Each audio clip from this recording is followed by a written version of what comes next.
You won't believe what just came out in court. Not only did Diddy completely lose control in front of the judge, but an audio recording, allegedly featuring the voice of none other than Bishop T.D.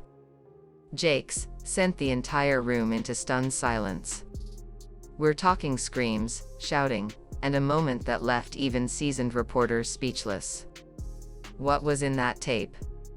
Why did Diddy have a full-on breakdown in open court?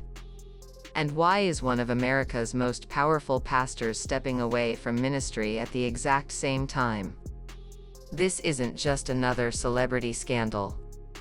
This is about power, secrets, and a truth that refused to stay buried. Let's go straight to the courtroom, where it all went down. Cameras weren't allowed inside, but multiple eyewitnesses and court reporters said the tension was palpable from the moment proceedings began. Sean Diddy Combs sat silent at the defendant's table, his legal team tense but composed, until the prosecution made their move. They asked to enter what they called critical audio evidence into the record. The judge nodded. Seconds later, chaos. According to courtroom insiders, Diddy went from calm and collected to unhinged and furious. He stood up, shouting objections, slamming his hand on the table. At one point, his own attorneys had to physically calm him down. Twice, the judge warned Diddy to compose himself.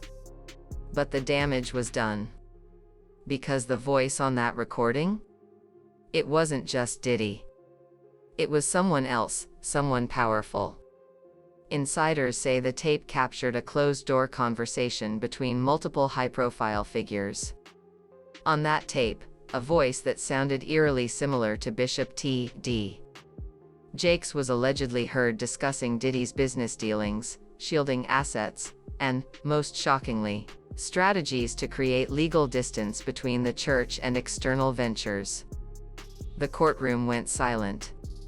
A voice once associated with faith, healing, and prosperity, now possibly linked to shady dealings?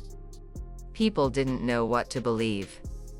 According to leaked notes from the courtroom, Diddy, mid-playback, pointed directly at the prosecution and screamed, "You don't even know what you're messing with." A cryptic, almost threatening statement that left court officers on high alert.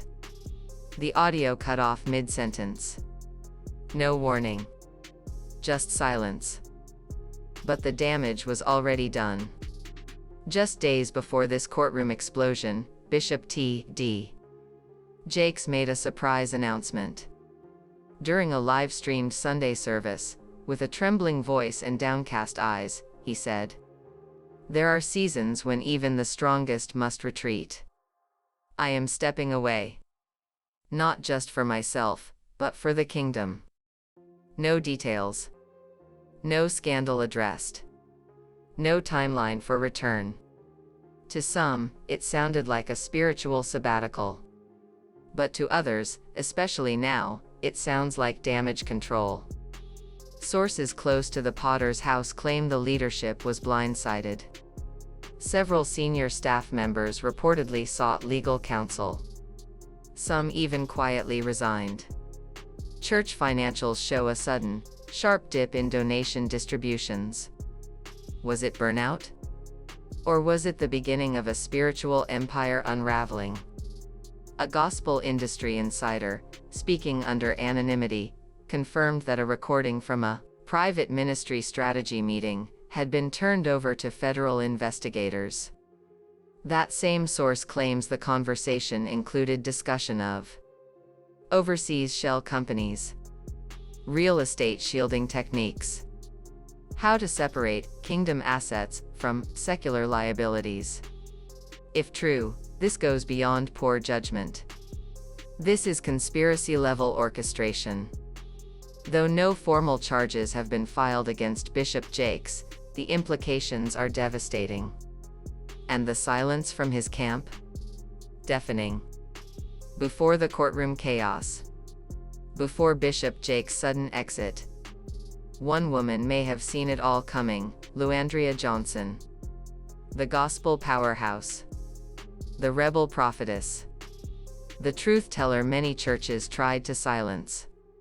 Months ago, during an Instagram live, Andria paused mid-conversation with fans and said something bone-chilling. "Y'all don't even know the half. Some of these big names you look up to? They're not clean. You're gonna see some giants fall. And when it happens, don't be surprised. The truth always finds its way to the surface." At the time, fans thought she was just venting. But now? Her words sound prophetic. In a podcast interview soon after, Andria doubled down. "I've been in rooms where I felt the Holy Spirit leave. People playing with God's name while doing the devil's work." She didn't name names. She didn't have to. People knew who she was referring to. One insider revealed that Andria was allegedly warned not to speak further. Someone connected to a top gospel leader offered her a sizable gift to remain quiet. She refused. Shortly after, several of her upcoming church appearances were mysteriously canceled, including some with ties to T.D. Jake's ministry network. Blackballed? Silenced? Punished? One fan tweeted. "They knew she was dangerous. Andria is not just a singer, she's a prophet. That's why they tried to shut her down." Since then, her social media posts have become cryptic. "God is exposing. Every secret will bow to the truth. Watch the giants fall." Behind the sermons, worship concerts, and televised ministry shows, another operation may have been growing. A quiet, powerful, profitable empire, built on faith, but fueled by manipulation. Multiple watchdogs and investigative journalists are now looking deeper into the financial links between ministries and media, empires tied to celebrities like Diddy. Some are calling it a spiritual Ponzi scheme. Donations redirected. Church networks used to shield money. Religious influence leveraged for celebrity protection. One former Potter's House staffer told an independent journalist, "He's not stepping down for rest. He's stepping down because he knew this day was coming. The walls were closing in, and he didn't want to take the pulpit down with him." Right now, America's black church community is stunned. Some are defending Bishop Jakes. Others are distancing themselves quietly. Diddy's legal team has gone radio silent since the court incident. And Andria? Still standing tall. She posted this just days after the audio leak. "God is not mocked. Every hidden thing will be brought to light." So what happens next? Will the feds pursue deeper charges? Will Bishop T.D. Jakes respond? And will Andria finally name names? This isn't just gossip. This isn't just court drama. This is the unraveling of a power structure built on charisma, cash, and closed doors. If what's in that recording is real, then the fall of a giant has just begun. Stay tuned. Because the storm has only just started. Let's talk about it in the comments. Do you believe Bishop Jakes knew more than he let on? And is Andria the only one brave enough to sound the alarm? Drop your thoughts below.